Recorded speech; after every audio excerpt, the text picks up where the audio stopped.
brought you by Silver Pumps and Motors.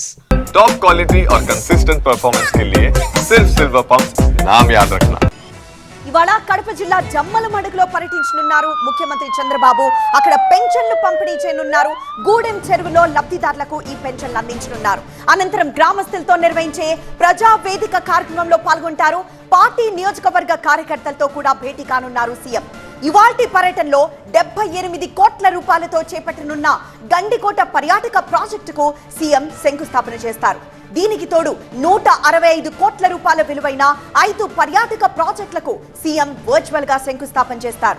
ఈ నెల నుంచి కొత్తగా 1,09,000 మందికి వితంతు పెన్షన్లు ఇస్తున్నట్లు ప్రభుత్వం ప్రకటించింది.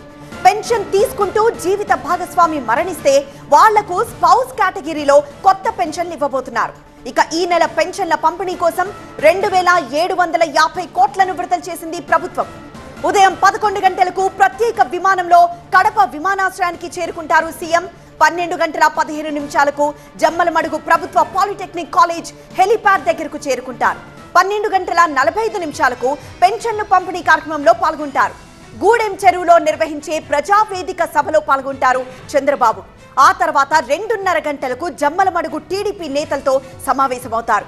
మధ్యాహ్నం 3:30 గంటలకు గూడెం చెరువు నుంచి హెలికాప్టర్లో గండికోటకు వెళ్తారు చంద్రబాబు. అక్కడ Oberoi hotel, George view point తో పాటు ఇతర అభివృద్ధి పనులకు శంకుస్థాపన చేస్తారు.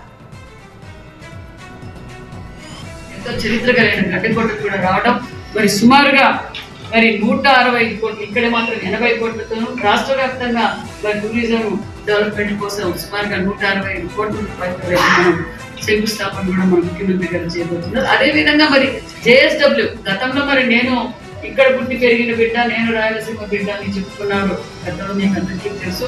మళ్ళీ మన ముఖ్యమంత్రి గారు మొన్నటి రోజు కూడా హామీ ఇచ్చారు.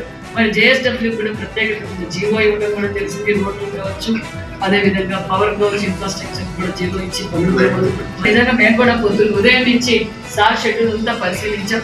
ప్రోగ్రామ్ అంతా నీట్ గా సెట్ అయింది. ప్రజలు కూడా ముఖ్యమంత్రి గారు ఎప్పుడు వస్తారు అని కూడా మమ్మల్ని అడగటం, మరి కార్యకర్తలు కూడా అందరూ ఉత్సాహంగా ఉంది.